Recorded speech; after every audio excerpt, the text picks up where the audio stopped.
Hello student, कैसे हैं आप सब? Hope you all are doing very good and fine. So this side Priyanka Khanna, your biology educator. बच्चों, आज हम किसकी बात करेंगे? अपने काउंसलिंग सेशंस की ही बात करेंगे, क्योंकि हमारे स्टूडेंट काउंसलिंग के बारे में बहुत कुछ एक्चुअली जानना चाहते हैं। सो बच्चों, एक एक करके आपके लिए हम सारी के सारी इंफॉर्मेशंस लेके आए हैं। ठीक है, आपको किसी भी तरीके की चिंता करने की जरूरत नहीं है। ये जो टाइम दौरान चल रहा है काउंसलिंग के बारे में जानने के लिए, बच्चों ध्यान से समझिएगा। हमने एमसीसी ऑल इंडिया काउंसलिंग से आपकी रिलेटेड बात बताई। अब इनके ये 4 राउंड्स होते हैं। ये 4 राउंड्स आपको क्लियर हो गए होंगे कि एक होता है राउंड 1, एक होता है राउंड 2 और एक होता है मॉप अप राउंड और एक होता है स्ट्रे वैकेंसी राउंड। ये 4 आपके राउंड्स होते हैं। ठीक है, again I repeat the same thing कि एमसीसी मेडिकल काउंसलिंग जो कमेटी है उसमें आपका यहाँ पे 4 राउंड होते हैं काउंसलिंग के। राउंड 1, राउंड 2, एक मॉप अप राउंड और एक स्ट्रे वैकेंसी राउंड। क्यों होते हैं, एक एक करके हम सारी डिटेल आपके साथ शेयर करते हैं। ठीक है, सबसे पहले जब आप राउंड 1 में जाते हो, सबसे पहले जब आपकी कट ऑफ निकलती है, आप राउंड 1 में जाते हो काउंसलिंग के लिए, तो उसके लिए चाहे आप राउंड 1 में जा रहे हो चाहे आप राउंड 2 में जा रहे हो, आपको ध्यान सुनना ये बात। ये 4 स्टेप्स होते हैं। एक होता है रजिस्ट्रेशन, एक होता है फीस, एक होता है चॉइस फिलिंग और एक होता है रिजल्ट का डिक्लेरेशन। तो देखिए, ये 3 चीज तो आपके हाथ में है कि आपको रजिस्ट्रेशन कराना होगा, पहले आपको उसकी फीस भरनी होगी, आपको चॉइस फिलिंग करनी होगी कि मीन्स आपको कौन सा मेडिकल कॉलेज चाहिए, आपको प्रेफरेंसेस पूछी जाएगी, आपको वो लिखनी होगी एंड फिर उसके हिसाब से रिजल्ट डिक्लेयर होगा। ये हम पहले भी बात कर चुके हैं, है ना। अब ध्यान से इस बात को समझिएगा कि अगर इन केस आपने जैसे रजिस्ट्रेशन करा लिया, ठीक है, आपने फीस सबमिट कर दी, तो बच्चों अगर आप ये ऑलरेडी फर्स्ट टाइम कर चुके हैं तो सेकंड राउंड में आपको ये 2 प्रोसेस करने की जरूरत नहीं है। ये ध्यान रखिएगा अगेन कि अगर आप ये ऑलरेडी करा चुके हैं तो सेकंड राउंड के लिए आपको इन दोनों चीजों को करने की जरूरत नहीं है। सेकंड राउंड में डायरेक्ट आप चॉइस फिलिंग के ऑप्शन से स्टार्ट करेंगे। ठीक है, अब क्यों होगा सेकेंड राउंड, ये भी सुन लीजिए। फर्स्ट राउंड में जिनको भी कॉलेजेस मिले, ठीक है, उनका एक लिस्ट तैयार है। अगर इनकेस आपको फर्स्ट राउंड में नाम आ भी गया, आपको मेडिकल कॉलेज मिल भी गया, स्टिल आप सेकेंड राउंड में क्या कर सकते हैं, अप्लाई कर सकते हैं, सेकेंड राउंड में आप बैठ सकते हैं। ठीक है, आप सेकेंड राउंड में बैठ सकते हैं। इस प्रोसेस को कहा जाता है अपग्रेडेशन। अपग्रेडेशन का मतलब क्या होता है? मान लीजिए आपने जो फर्स्ट राउंड में जो आपने मेडिकल कॉलेजेस भरे थे, वो मेडिकल कॉलेज आपको नहीं चाहिए, ठीक है, या फिर हो सकता है जो मिला आपको, जो वहां पे मिला वो आपको नहीं चाहिए। भरे आपने कई, लेकिन जो आपने उसमें आपको मिला वो आपको नहीं चाहिए। उस केस में आप सेकेंड राउंड में बैठेंगे और सेकेंड राउंड में आप फिर से चॉइस फिलिंग करेंगे। क्या करेंगे स्टूडेंट? आप फिर से यहाँ पे चॉइस फिलिंग करेंगे। ध्यान से समझिएगा, ठीक है। अब अगर आपने ऑलरेडी रजिस्ट्रेशन करा लिया, आपने फीस सबमिट कर दी, तो आपको ये दोनों चीजें नहीं करनी पड़ेंगी। मीन्स अगर रजिस्ट्रेशन और फीस कर चुके, आप भर चुके, तो सेकेंड राउंड में डायरेक्ट आपको कहाँ पे जाना पड़ेगा? सेकेंड राउंड में डायरेक्ट आपको चॉइस फिलिंग करनी होगी। ठीक है, आपको क्या करना है? Choice filling. क्यों करना है? बिकॉज आपको फर्स्ट राउंड में जो चीज मिली वो आपको नहीं चाहिए, आपको और बेटर कॉलेज की उम्मीद है, आपको और बेटर कॉलेज चाहिए, तो उसको कहा जाता है अपग्रेडेशन। क्लियर? आई होप ये बात आपको समझ में आ गई होगी।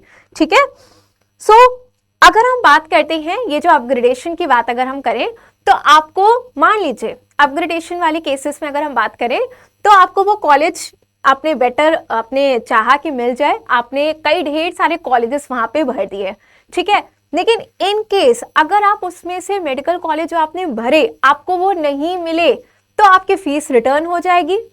हमेशा ध्यान रखिएगा कि जब आपने भरा और आपको अगर कुछ नहीं मिलता तो आपकी फीस रिटर्न हो जाती है, लेकिन अगर आपने भरा और आपको मिल गया और आप नहीं जा रहे हैं, तो जितना अमाउंट आपने डिपॉजिट किया था ना अपना, वो सिक्योरिटी अमाउंट भी आपका चला जाएगा। इस बात को आप ध्यान रखिएगा, ठीक है। सो अपग्रेडेशन का केवल ये मतलब है कि ये केवल फर्स्ट राउंड के लिए ही होता ही है कि फर्स्ट राउंड में आपने भरा, आपको मिल भी गया, लेकिन आप फिर भी अच्छे कॉलेज की उम्मीद कर रहे हैं, तो आप सेकेंड राउंड में आप कर सकते हैं, चॉइस फिलिंग कर सकते हैं, जिसको कि अपग्रेडेशन कहा जाता है।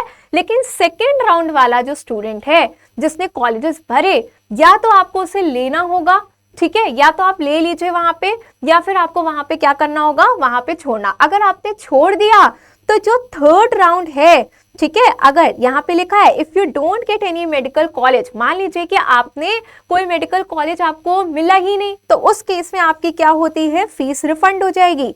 लेकिन बच्चों अगर आपको सेकेंड राउंड में कुछ भी मिल गया कॉलेज, तो अब आपको या तो वो लेना पड़ेगा, और अगर आपने छोड़ा तो आपकी जो फीस थी सिक्योरिटी अमाउंट वो आपकी सारी चली जाएगी। मींस 10,000 रुपए जो सबमिट हुआ था वो चला गया। ठीक है, इसको आपको ध्यान रखना है। अब इस केस में हमें करना क्या चाहिए, ये ध्यान रखिए क्या करना चाहिए। तो जब आप फिलिंग करते हैं, ऑप्शंस को फिल करते हैं, तो उस केस में आप पहली बात तो ढेर सारे वहां पे जितने भी गवर्नमेंट मेडिकल कॉलेज है उनके आप नाम भर दीजिए। ठीक है, अब इसमें भी पॉइंट है, अगर आपके मार्क्स अच्छे आते हैं, आपके मार्क्स अच्छे आए हैं, अगर आपके मार्क्स अच्छे आए हैं तो आपको क्या करना चाहिए, आपको वो मेडिकल कॉलेजेस के नाम लिखने चाहिए जो आपको एक्चुअली चाहिए। ठीक है, उस प्रेफरेंसेस में रखने चाहिए जो आपको चाहिए, क्योंकि आपने फर्स्ट वाला इसीलिए छोड़ा था। फर्स्ट वाले में जब आपको राउंड में मिल रहा था तो आपने उसे इसीलिए छोड़ा क्योंकि आपको वहां पे अपने मन का नहीं मिला, आपको चॉइस का नहीं मिला मेडिकल कॉलेज। तो यहाँ पे इस केस में आपको ध्यान रखना है कि सेकेंड राउंड में आप क्या करिए, उन कॉलेजेस को भरिए जो आपको चाहिए, खास तौर से वो बच्चे जिनके मार्क्स अच्छे आए हैं आप उनको डालिए। क्योंकि अगर मान लीजिए सेकेंड राउंड में भी आपको ऐसा कॉलेज मिल गया जो आपको नहीं चाहिए, तो उस केस में आप जाओगे नहीं, आप जाओगे नहीं तो आपका फीस भी रिफंड नहीं होगा, आपका वो पूरा पैसा चला गया। बात क्लियर हो रही है। लेकिन अगर आपके मार्क्स कम आए हैं तो आपको कई ढेर सारे कॉलेजेस के नाम भर देने हैं। ठीक है, उस केस में आपके पास देखिए ऑप्शंस कम होते हैं, तो उस केस में आपको नाम ज्यादा डाल देने हैं। लेकिन जो स्टूडेंट ने फर्स्ट राउंड में उनको मिला वो छोड़ के भी आ गए क्योंकि उनको सेकेंड राउंड का वेट था, तो बच्चों आपको ध्यान रखना है सेकेंड राउंड के लिए आपको प्रेफरेंसेस में कॉलेज डालने हैं जो आपको चाहिए। I repeat the same thing again and again. ठीक है, मेरी बात क्लियर है। नाउ नीट काउंसलिंग की ये 4 चीजें सबसे इंपॉर्टेंट, ये 4 स्टेप्स होते हैं। चाहे आप फर्स्ट में जा रहे हो, चाहे आप सेकेंड राउंड में जा रहे हो, process of all India counselling होगी, फिर आपको फीस मतलब प्रोसेस इन द सेंस कि आपको रजिस्ट्रेशन कराना पड़ेगा। ठीक है, जहां पे आपका रजिस्ट्रेशन होगा, दूसरा आपका उसकी फीस पेमेंट होगी, आपको चॉइस फिल करनी होगी, and declaration of seat allotment result, फिर आपका उसमें रिजल्ट आएगा। ठीक है, नेक्स्ट अगर हम बात करते हैं, अब इन केस आपको फर्स्ट राउंड में भी अगर कोई चीज नहीं मिली, सेकेंड राउंड में भी नहीं मिली, तो आपके पास तीसरा राउंड होता है जिसको कहा जाता है mop up round.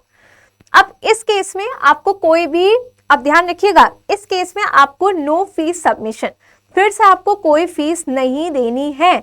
In case अगर फर्स्ट और सेकेंड राउंड में आपको कोई मेडिकल कॉलेज नहीं मिला तो मॉप अप राउंड में आपको कोई एक्स्ट्रा पैसे नहीं देने हैं। मतलब जो पैसे आपने स्टार्टिंग में सबमिट किए थे, रजिस्ट्रेशन कराया था, वही चल रहा है, अभी वही प्रोसेस चल रहा है। क्लियर। लेकिन बट जिन बच्चों को सेकेंड राउंड में कॉलेज मिल गया था, ठीक है, सेकेंड राउंड में आपको मिल गया था कॉलेज, लेकिन आप उसको छोड़ के आ गए, आप उसे क्या कर दिए, छोड़ दिए, आपको लगा प्रॉपर राउंड में हमें कुछ मिल जाएगा, तो बच्चों प्लीज यहां ध्यान से समझ लीजिए, अब आपको मॉप अप राउंड में फिर से स्टार्टिंग से रजिस्ट्रेशन, ये पूरा प्रोसेस स्टार्टिंग से कराना पड़ेगा कि पहले रजिस्ट्रेशन कराइए। ठीक है, दिस फर्स्ट प्रोसेस क्या है, रजिस्ट्रेशन का प्रोसेस पहले कराइए, फिर उसके बाद आप फीस पे करिए, फिर आप चॉइस भरिए और फिर आपका रिजल्ट आएगा, ये ध्यान रखिएगा। तो मॉप अप राउंड उन बच्चों के लिए जिनको फर्स्ट सेकेंड राउंड में नहीं मिला, उनको मॉप अप में मौका फिर से मिलता है। लेकिन अगर आपको सेकेंड राउंड में मिल गया, आप छोड़ के आ रहे हो, तो आप मॉप अप में फिर से स्टार्टिंग से रजिस्ट्रेशन कराइए।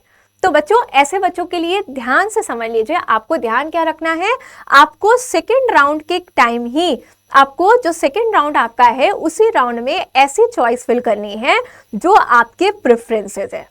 ठीक है, आपको प्रेफरेंसेस के हिसाब से रखना है, जो भी आप चाहते हो कि हमें पास का मेडिकल कॉलेज मिले, आपको अच्छा मेडिकल कॉलेज मिले, या जो भी आप जिस भी सोच से उसको कैंसिल आउट कर रहे हो, उस चीज को पहले ध्यान में रख के उसे प्रेफरेंसेस में आप उसको डालिएगा।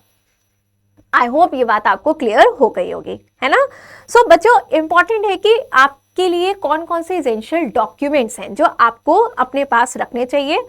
ठीक है, ड्यूरिंग अ काउंसलिंग, उसके बाद आपके लिए क्या इंपॉर्टेंट डॉक्यूमेंट्स है। तो देखिए, क्लास 10 का सर्टिफिकेट एंड मार्कशीट, ठीक है, क्लास 12 का सर्टिफिकेट एंड मार्कशीट, ये सब आपके लिए एसेंशियल डॉक्यूमेंट्स है जो आपको लेके जाने होंगे। नीट का एडमिट कार्ड, फॉर्म, आपको क्या स्कोर कार्ड मिला था, ठीक है। साथ ही साथ आपने जब रजिस्ट्रेशन की जो फीस दी थी उसकी रिसिप्ट भी लेके जानी है। अलॉटमेंट लेटर हो गया, कैटेगरी सर्टिफिकेट, अगर आप किसी कैटेगरी से बिलोंग करते हैं तो उसका सर्टिफिकेट, 8 पासपोर्ट साइज फोटोग्राफ, वही जो आपने एप्लीकेशन फॉर्म में लगाई थी, कोई और मत लेके चले जाना, ठीक है। वही 8 पासपोर्ट साइज की फोटोग्राफ आपको लेके जानी है। आइडेंटिटी प्रूफ लेके जाना है, जिसमें से आधार, पैन, पासपोर्ट, डीएल ये लेके जाना है, as well as original document लेके जाना है along with the attested photo copies के साथ।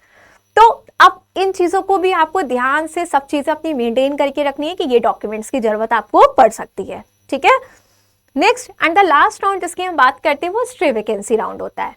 अब ध्यान से समझिएगा, मॉपअप के बाद अगर कोई सीट बच जाती है, आफ्टर मॉपअप अगर कोई सीट बच जाती है तो वो जाती है स्ट्रे वैकेंसी राउंड में, ठीक है। मींस राउंड 1 में नहीं मिला, राउंड 2 में नहीं मिला, मॉपअप का वेट करिए, मॉपअप में नहीं मिला तो स्ट्रे वैकेंसी राउंड में मॉपअप के बाद जो सीट बचती है वो स्ट्रे वैकेंसी राउंड को जाती है। ये एक नया निकला है। पहले क्या होता था कि जो भी सीट बचती थी आफ्टर द मॉपअप में, जो भी सीट बचती थी वो स्टेट को ट्रांसफर कर दी जाती थी, ठीक है। लेकिन अब क्या होता है कि जो ऑल इंडिया जो 15% की जो ये इस पे जो काम किया जा रहा है, एमसीसी ने जो किया वो क्या है, उस 15% की सीट को भरना है जहां पे स्ट्रे वैकेंसी राउंड के जरिए ही एक आखिरी एक और ऑप्शन दे दिया गया है।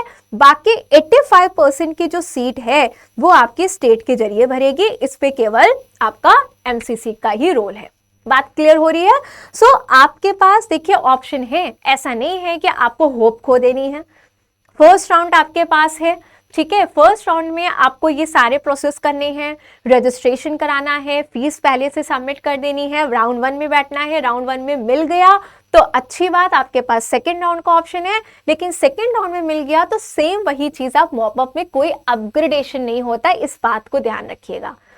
फर्स्ट राउंड में चीजें मिल गई, फिर उसके बाद आप मिल गई, आप उसको छोड़ सकते हैं, सेकेंड राउंड का वेट कर सकते हैं, वहां पे अपग्रेडेशन होता है, आपको और बेटर कॉलेजेस मिल सकते हैं। लेकिन उसमें भी क्या चीजें हैं वो हमने बता दिया, ठीक है। क्या क्या डॉक्यूमेंट आपके लिए इंपॉर्टेंट है, अगर आपको कोई मेडिकल कॉलेज नहीं मिलता तो आपको क्या करना चाहिए, आपको प्रेफरेंसेस रखने चाहिए, ठीक है। आपको या तो छोड़ोगे तो मॉपअप में फिर से रजिस्ट्रेशन कराना पड़ेगा, या जो मिला है उसको रखना है। तो जो मिले इसके लिए आपको ध्यान रखना चाहिए कि आपको प्रेफरेंसेस क्या डालनी है, पहले से ही चीज ध्यान रखिएगा, है ना। नेक्स्ट आपके ये 4 काउंसलिंग के प्रोसेस होते हैं, ठीक है। फिर उसके बाद मॉपअप राउंड में क्या होता है ये बात क्लियर हमने समझा दी आपको। अगर आपका फर्स्ट सेकंड में नहीं हुआ तो मॉपअप में कोई फीस नहीं लगेगी, लेकिन अगर आप छोड़ के आ रहे हो तो मॉपअप स्टार्टिंग से आपको रजिस्ट्रेशन और फीस उसकी डिपॉजिट करनी पड़ेगी, ठीक है। फिर उसका रिजल्ट आएगा। लास्ट होता है stray vacancy round. After mop up के बाद जो सीट बचती है वो जाती है बच्चों स्ट्रे वैकेंसी में जाती है, जहां 15% की सीट आपकी फुलफिल की जाती है और 85% की जो सीट है वो स्टेट भरता है उसे, ठीक है। सो ये रही बात आपके काउंसलिंग के कुछ स्टेप्स की।